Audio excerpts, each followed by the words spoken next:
What if the moment he recognizes you has nothing to do with you chasing and everything to do with you stopping? What if the very thing you've been trained to see as passive waiting is in fact the most active and magnetic force in this entire spiritual equation? You've been asking the wrong question, beautiful soul. You've been peering into the silence, straining for a sound, wondering, when will he know? But the real, the raw, the revolutionary question is this: what if he already does? And the trembling you feel isn't in the connection, but in the final, crumbling architecture of his own denial. We get so tangled in the visible world, the unreturned messages, the careful distance, the logical reasons stacked like a neat wall against the heart's messy truth. We think recognition must look like a grand gesture, a cinematic confession, a flood of words finally matching the flood of feeling. But I'm here to whisper a secret to you, one that bypasses the mind and goes straight for the soul's understanding. True recognition is not an event you witness. It is a climate change within him. It's the slow, irreversible thaw of a perpetual winter he didn't even know he was living in. And you, in your relentless, beautiful yearning, have been holding the sun the entire time. The problem is, you've been holding it toward him, begging him to feel its warmth, instead of simply becoming so radiant with your own life that he has to turn, shivering, toward the source of the light that's already been touching his skin. This isn't about games or manipulation.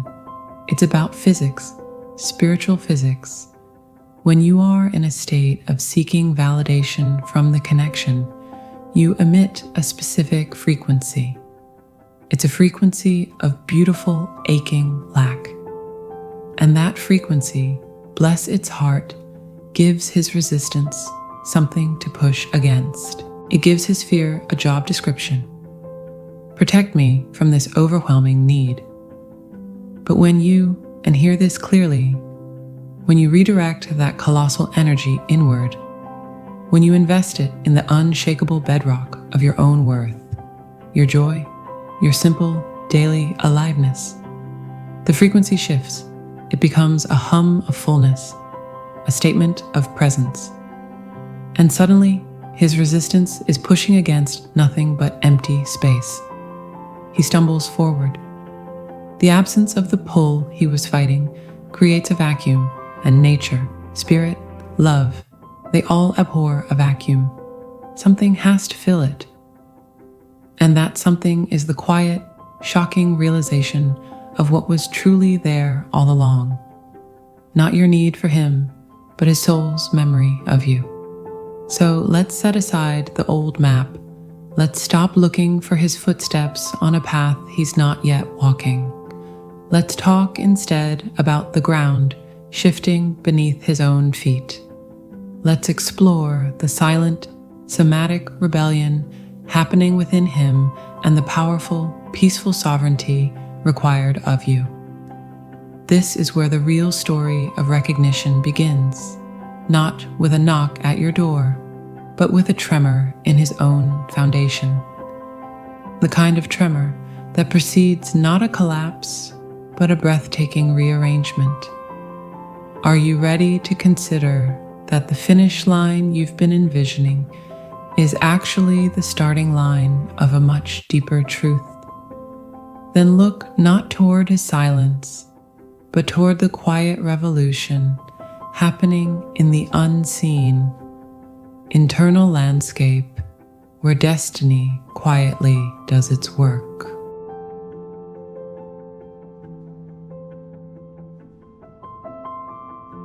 Let's talk about something we often overlook in this grand, messy, beautiful drama of connection: the intelligence of the flesh.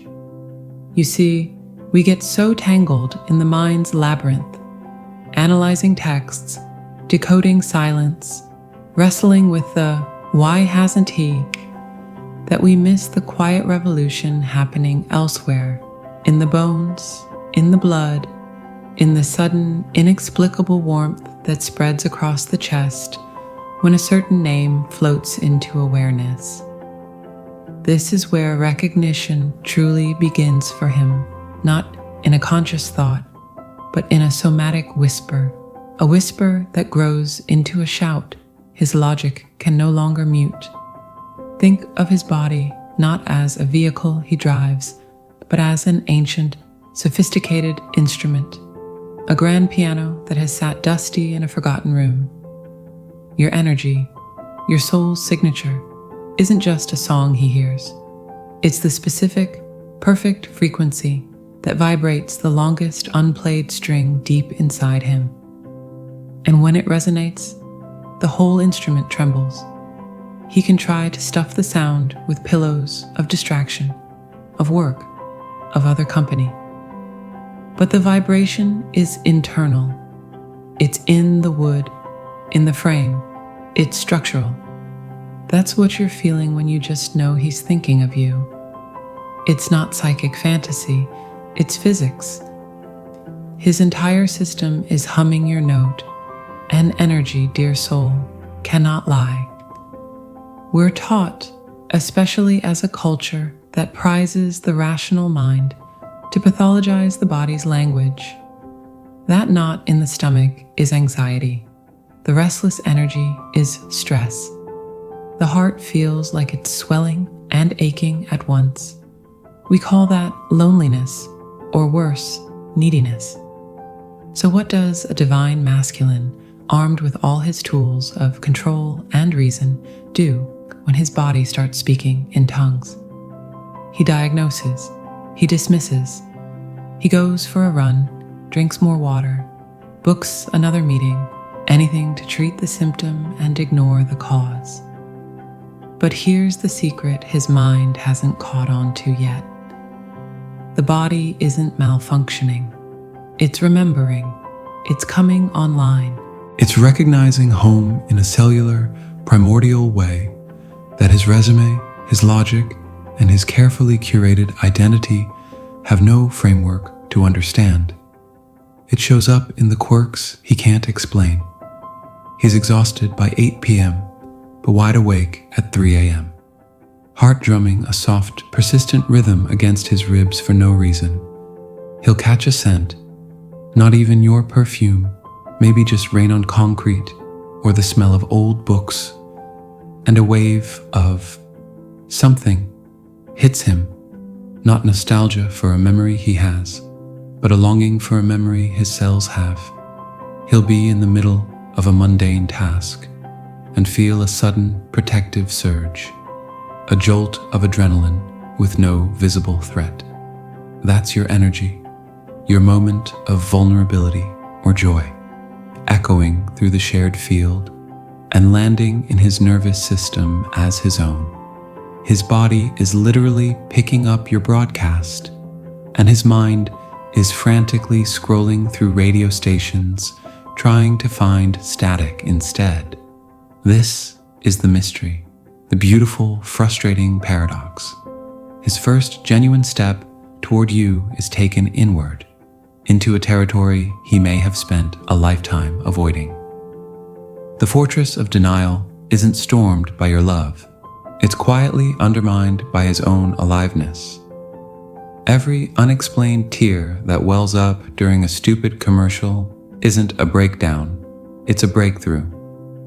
The armor is cracking from the inside out, rusted by a truth that feels more like feeling than fact. He's not thinking, she's my twin flame. He's feeling a homesickness for a person who is, bewilderingly, right here on the same planet. His intellect is the last to know. His ribs already have you memorized. So, beautiful soul, when you're in the silence, wondering if anything is moving, know this: the most profound work is happening in the unseen laboratory of his own being. His body is your ally. It's the faithful scribe writing down everything his ego tries to edit out. It's the ground crew preparing the runway long before the pilot in his mind has even decided to fly. This isn't a passive waiting game. It's an active, seismic event occurring in the very landscape of him. And that tremor you feel in your own spirit, it's not echo, it's resonance. You're both tuning forks made from the same ore, and when one begins to vibrate, the other simply cannot stay still, which makes you wonder, doesn't it? If his body is speaking a truth his mouth can't yet form, what happens when you stop listening for his words and start trusting the conversation already happening in the language of pulse and breath? The plot, as they say, is about to thicken deliciously.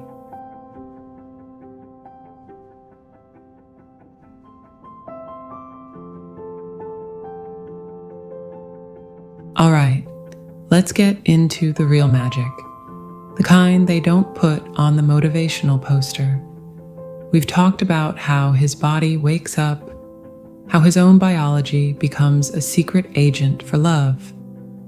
But here's where the plot twists, beautifully and irrevocably. What if I told you the single most powerful catalyst for his awakening isn't something you do for him, but something you become for yourself? We're moving from the intelligence of his flesh to the sovereignty of your spirit. This is about the alchemy that occurs, not when you shine a light on him, but when you become so utterly luminous within your own being that he has no choice but to adjust his eyes to the new dawn you represent. Picture this. You know that frantic, almost electric energy of trying to figure it out? The mental gymnastics, the subtle or not so subtle hoping, the checking, the decoding. It creates a frequency, and for a long time, his psyche, even from a distance, can feel that frequency. It hums with a question, with a need for validation, with an energy that says, do you see me? Do you choose this? And here's the uncomfortable, liberating truth. That frequency, however understandable, gives his resistance a job. It gives his ego a tangible opponent. He can frame the whole bewildering pull as your intensity, your need, your emotionality. His running has a destination, away from what he perceives as gravitational demand. Now, let's talk about the moment you cross your own internal event horizon. It's not about playing games or no contact as a strategy. It's far more profound. It's the moment you genuinely, in the marrow of your soul, take your energy back. Not from him, but from the story of him. You pour it into your own life with such focused sincerity that you forget to monitor his. You invest in a hobby that makes you lose track of time. You nurture friendships that fill your cup without you having to explain the twin flame dictionary. You sit in your own company and, miracle of miracles, you actually enjoy it. You stop looking for him in the external and start building a home so solid and warm inside yourself that his presence or absence becomes secondary to your peace. Not in a bitter way, but in a quiet, revolutionary way. This shift isn't a withdrawal of love. It's a relocation of capital. You're moving your spiritual and emotional investments from the volatile, uncertain market of us and into the bedrock of I am. And you become, almost overnight, a different kind of magnetic field. The frequency changes from a question to a statement, from, do you see me? To, I see myself. And this is what his soul has been waiting for, even though his ego has no idea what to do with it. The chaotic, pleading energy he could run from is gone. What replaces it is a terrifying, to him, silence. Not the silence of absence, but the silence of potent, self-contained presence. It's the difference between a ringing phone you can ignore and a serene, ancient tree that simply stands, roots deep in the center of the garden. The tree isn't asking for anything, it's just being wholly magnificently itself. And suddenly the garden feels different. The emptiness he felt before was filled with the static of unmet expectation. Now, the emptiness is real. It's his emptiness. His distractions taste like ash because the noisy reflection of your longing that subconsciously validated his busyness has vanished. He's left alone with the hollow echo of his own resistance. And let me tell you, nothing is more acoustically perfect for hearing the voice of one's own soul. Your sovereignty becomes a mirror he can't fog up with his excuses. When you were looking to him for clues, he could look away. When you become the clue, a living, breathing embodiment of the wholeness and peace this connection ultimately points toward. Where does he look? He's drawn to stare into the mirror. Your calm becomes an unspoken question he must answer within himself. Why does her peace unsettle me so deeply? Why does her completeness feel like home and a challenge simultaneously? Your light doesn't chase away his darkness. It simply illuminates it so clearly that he can no longer pretend it's not there. And in that stark, honest light, his own desire to step out of the shadows and into the warmth beside you is born. Not from guilt, not from pursuit, but from a primal attraction to the vibrational integrity you now embody. It's the ultimate cosmic joke, really. You spent all that time learning about his journey, his awakening, only to discover the master key was buried in your own backyard all along. By stopping the pursuit of union, you become the very embodiment of it. You are no longer a question mark at the end of his sentence. You have become a period, a complete statement, and a soul that recognizes its other half is irresistibly drawn to that kind of grammatical certainty. So the next time you feel that old, familiar ache to do something, to check, to somehow bridge the gap, consider this. The most powerful bridge you can build is an arch of serene self-trust that connects who you were to who you are becoming. Let him feel the fullness of your absence, not the lack of you, but the powerful, radiant space where your anxious energy used to be. Nature abhors a vacuum, beautiful soul. And a soul recognizing its home abhors the vacuum of that home's quiet, confident light even more. He's not running to you anymore. He's orienteering toward the North Star you've become. And the funny thing about North Stars, they never chase. They just steadfastly, loyally guide the way home.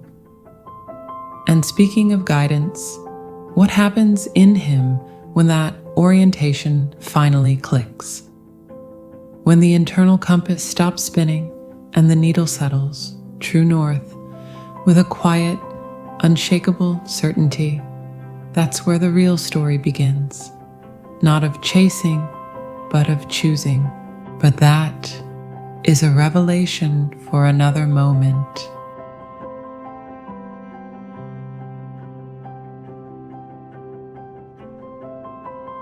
So here we are, at the quiet edge of understanding, not with a bang, but with a whisper that feels strangely like your own heartbeat. We've wandered through the intimate landscape of his awakening, the silent mutiny of his body, the gravitational pull of your cultivated peace. It might feel like we've been discussing two separate journeys, his internal revolution, your sovereign stand. But darling soul, look closer. They are not two paths, but a single, spiraling staircase winding toward the same vantage point. His somatic whispers and your resonant stillness are not cause and effect in a linear sense. They are two harmonies finally finding the same chord in the song your souls agreed to sing before memory began. This is the hopeful secret they rarely tell you. The recognition you yearn for is not a distant event on a timeline you must anxiously monitor. It is an atmospheric change. It's the shift from the harsh, interrogating light of when and if to the softer, more total illumination of because. Because the connection is real. Because the soul's memory is indelible. Because the laws of spiritual physics are as relentless and elegant as the tide. You've been looking for a finish line, but the truth is, you're both being woven into a new pattern of being, one where seeking turns into abiding and longing matures into a profound, unshakable knowing. Think of it like this. You know how two ancient, separate trees over centuries can grow toward the same patch of sunlight. Their roots may never touch in the dark earth. Their branches may never intertwine against the sky, yet they are undeniably shaped by the same source, leaning into the same nourishing force. Their growth is a silent, slow dialogue with the sun. This journey is like that.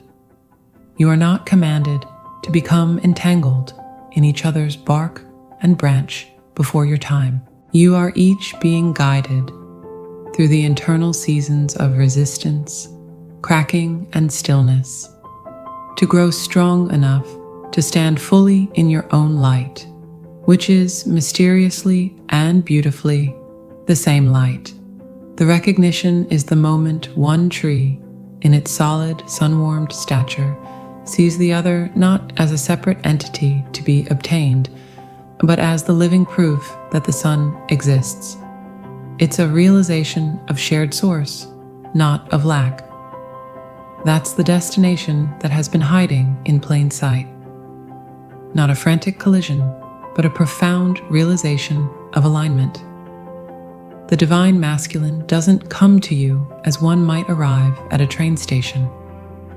He arrives, breathless and awestruck, at the understanding of you.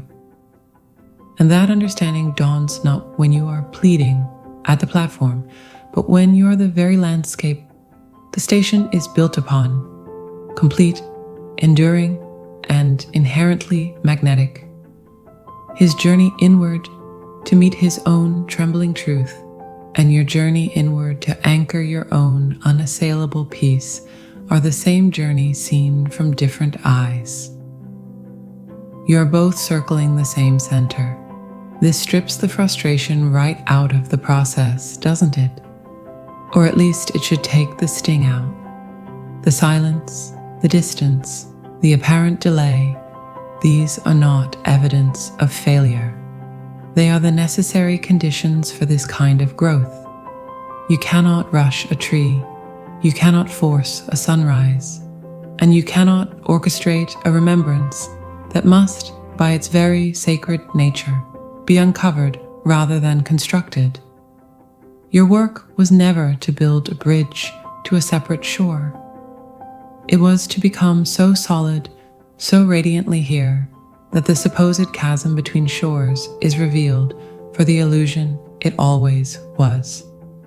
The separation was the classroom, not the sentence. So let this settle into your bones. The path is attainable because you are already walking it. The goal is relevant because it is transforming you right now into someone more whole, more patient, more deeply anchored than you ever imagined you could be. That is not a consolation prize. That is the treasure. The connection is the crucible and you are the gold being refined. Whether he is in your physical today or not, you are already in union with the purpose of this bond, your own awakening. You asked for a clear, inspiring conclusion? Here it is, wrapped not in a bow, but in an invitation. Stop waiting for him to see you. Become the vision that is impossible to look away from. Tend your own inner garden with such devotion that its fragrance becomes a climate he naturally wants to breathe in. His recognition is not the beginning of your story. It is the beautiful, inevitable echo of the story you courageously began writing when you chose to heal, to grow, and to stand in your own light, alone, until the moment your solitudes recognized each other as kin. The journey hasn't been about reaching him. It's been about both of you reaching a frequency where meeting is not an event, but a homecoming. And you, beautiful soul, have already crossed the most important threshold, the one that leads into the sanctuary of your own worth. From here, everything else is just geography. And the soul, once it knows the way home, has a funny habit of rendering all maps obsolete. It just walks, sure-footed, toward the melody it can finally hear playing in its own chest. And isn't it fascinating that the very moment you stop straining to hear his footsteps is when you'll most clearly recognize the sound of your own rhythm, a rhythm that you'll eventually discover has been harmonizing with his all along. But that is a sound you have to feel for yourself.